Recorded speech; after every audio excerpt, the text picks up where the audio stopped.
Welcome to the next Normal Positive Friday. My name is David, and I'll be your host for this new segment we'll be offering every Friday night. You know, when Sister Jenna created the Next Normal, she did it as a way to continue the classes and programs that we used to offer at the Meditation Museum before COVID. And one of our most popular classes that we used to offer was positive thinking. And so Sister thought it would be good to offer this as a regular segment on the Next Normal. So every Friday night, it will be my pleasure to share with you some thoughts and some aspect of positive thinking. Positive thinking is about becoming a master of your mind. Today, I thought to share with you some tools you can use to begin to transform your thinking. I call it lessons in happiness.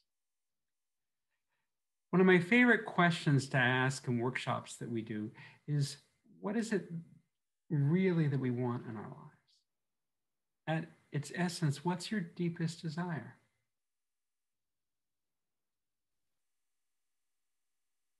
I bet if I was to ask you that question, many of you would say happiness or maybe peace.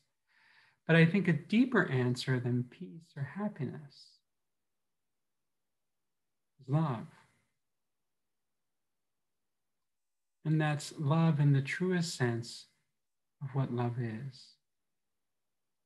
You know, when we use the term love, we use it to mean many different things. You know, we say, I love ice cream, or I love my car. But that's not really love, that's attachment. What happens if the ice cream melts, or it's not the right flavor, or if the car won't start, or you run into the back of someone's car, or someone runs into the back of your car? Now that love goes out the window. That's not really love, that's attachment. And love is something else. You know, love in its truest sense is something different than that. Love is respect. Love is regard. Love is appreciation. Love is compassion and understanding. Love is patience. Love is acceptance. This is love. And I think at the deepest level, what we all want is to experience that love unconditionally. Unconditionally. And here's the deep secret. That experience is available to us in any moment, in any second, by being that ourselves.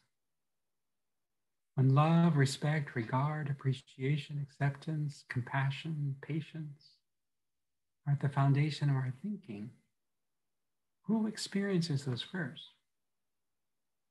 We do.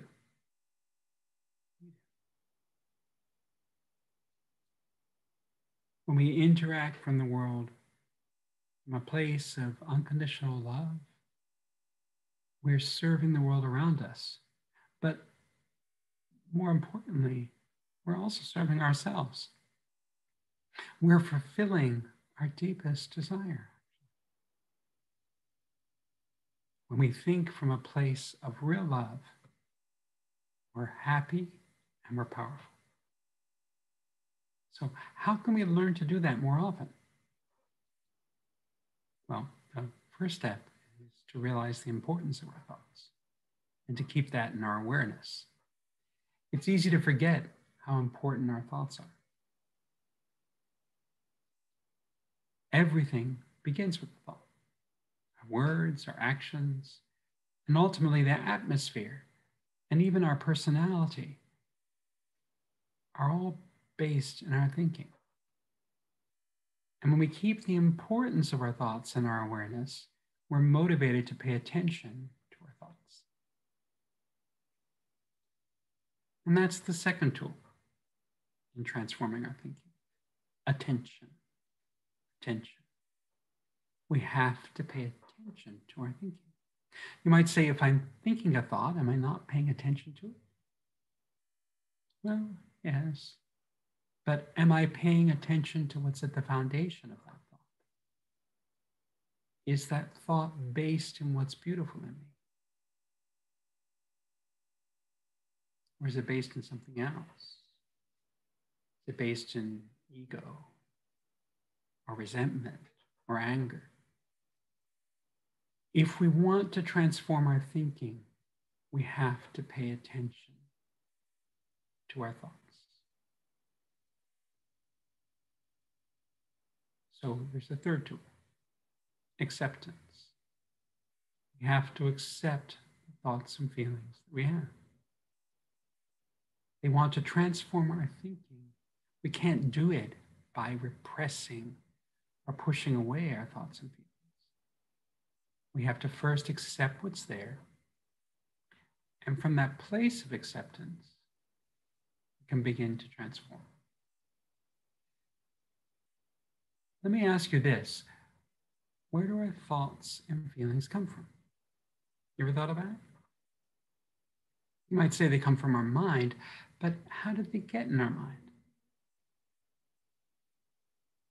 There's really only one answer, and that's our thoughts and feelings come from our experience. And as we go on our journey, our experiences make impressions on our thoughts and feelings. All of our thoughts and feelings are an accumulation of these impressions and experiences. You might be open to the idea that perhaps that journey is more than just this lifetime. Perhaps our thoughts and experiences and the influences on our thoughts and experiences and those impressions are actually from experiences in previous births. So, if our thoughts and feelings come from our experience, and our experience is our experience, it's not like it didn't happen, it actually happened, we can sort of say that our thoughts and feelings have a right to be there. And if our thoughts and feelings come from our experience and they have a right to be there, we should accept that they're there. We need to accept our thoughts and feelings. But from that place of acceptance is where we can really ask ourselves, is that thought serving me? And if the thought is based in anger, or ego, and resentment, and negativity, it's not serving. If it's not based in what's beautiful within me,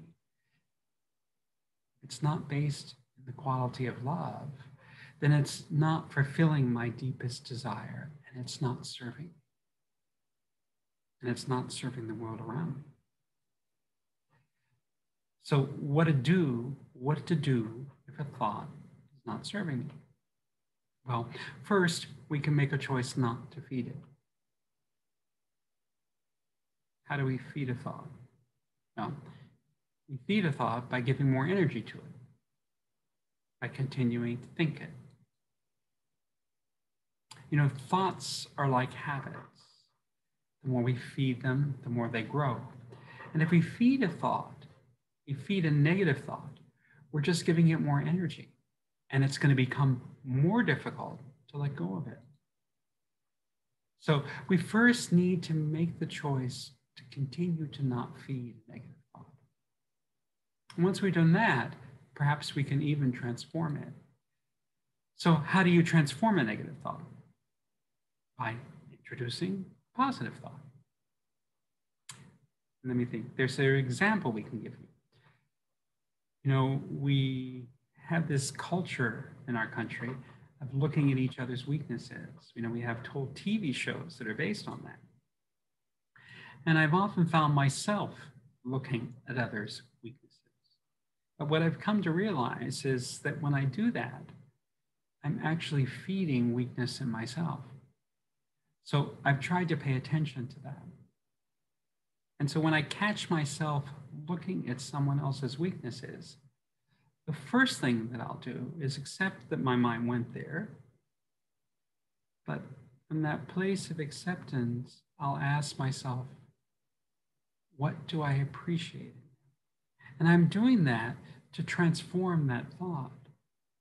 When I'm asking myself what I appreciate in them, and I'm thinking about what I appreciate in them, I'm actually transforming that negative thought of looking at their weaknesses.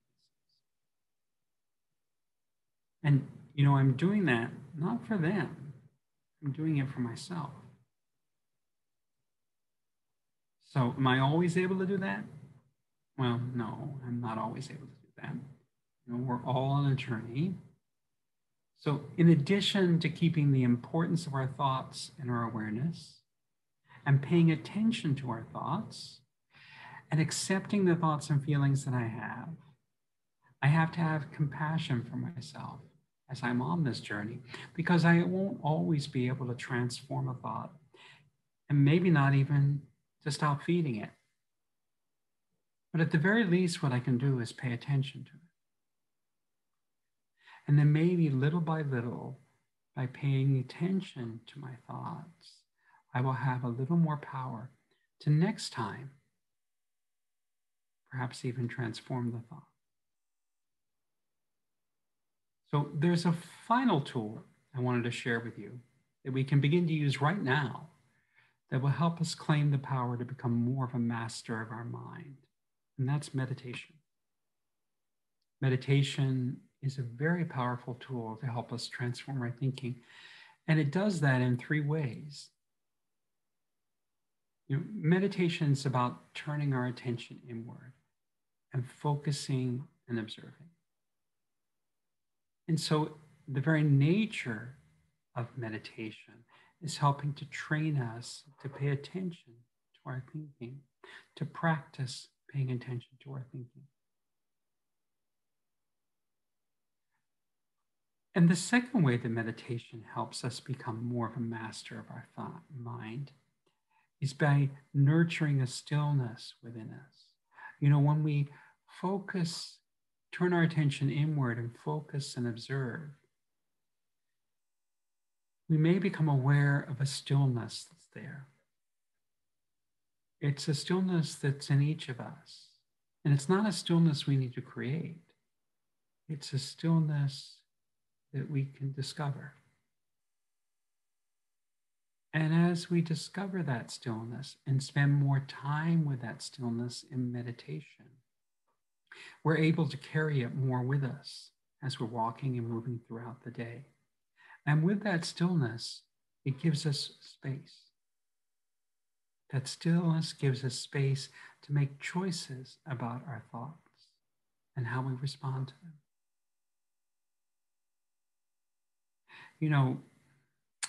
Have you ever been angry and said, okay, let me take a pause. Just take a breath here. And with that breath, I was able to respond to the anger, or maybe to transform it a little bit.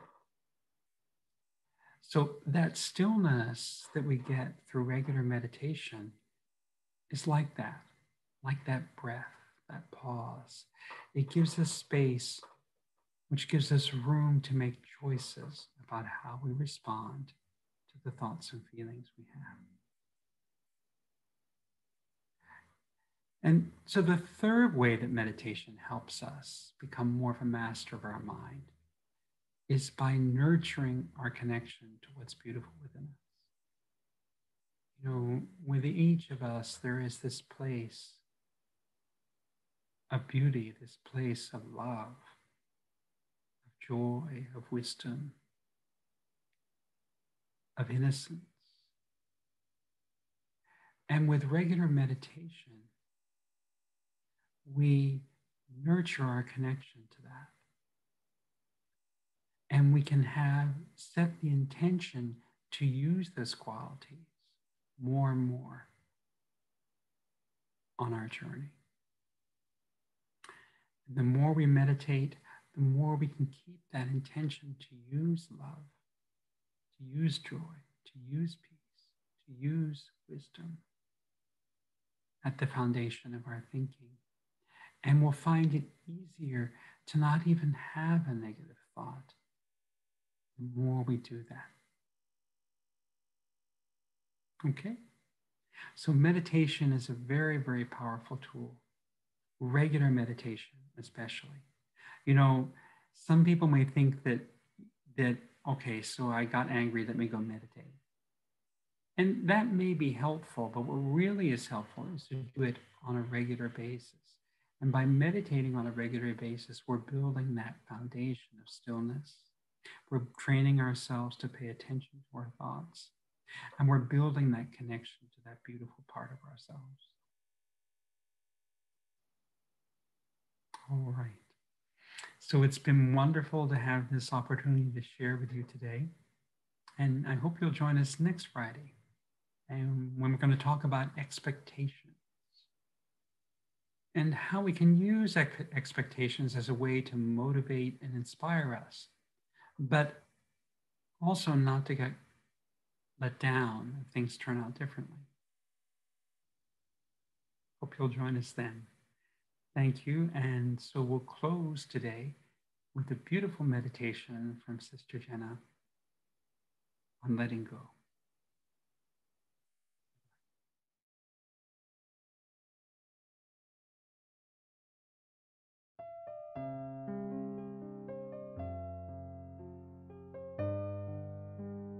Om Shanti.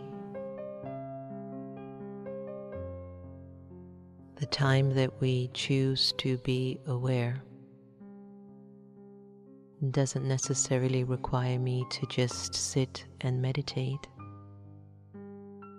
But even while I walk and move around, I can be in a meditative awareness, which is awareness of the soul, the original, eternal, imperishable being of light. For a little while, I'd like to invite you to be present, to be here, and to be now. Allow your mind to settle in the moment, to relax. This meditation is about awareness. It's about becoming aware of your original and eternal self. It's about connecting to your truth.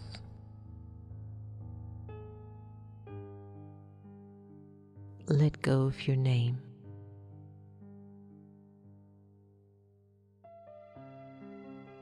And observe yourself feeling nameless.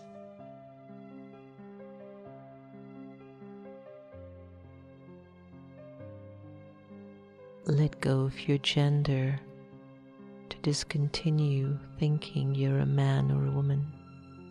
Let it go and observe how you would feel walking around without a gender.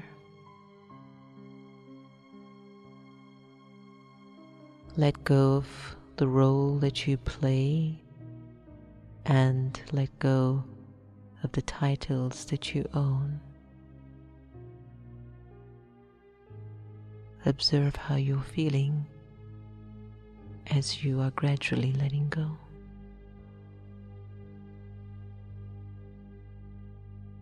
Let go of your religion and put it aside just for now.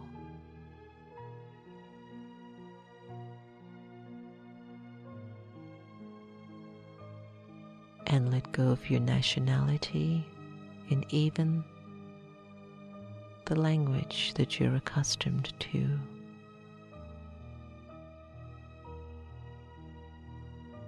Imagine you have no name, gender, role, title, religion, nationality, or even a language.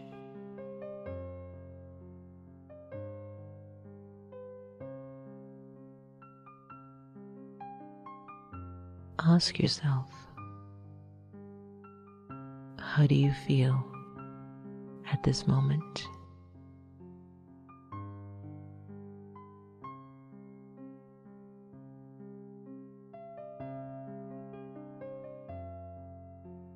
And in this feeling, who would think of you, and who would you think of?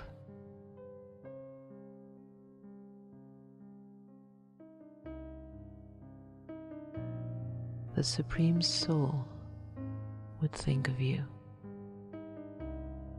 and you, the liberated soul, would think of the Supreme.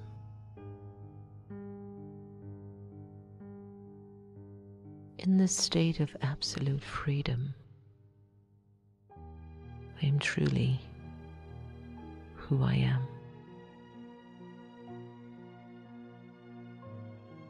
A free, peaceful, pure,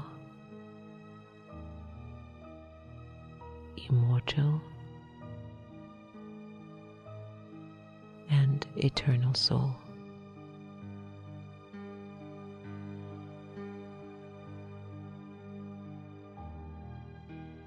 Allow yourself to just be absorbed in this awareness.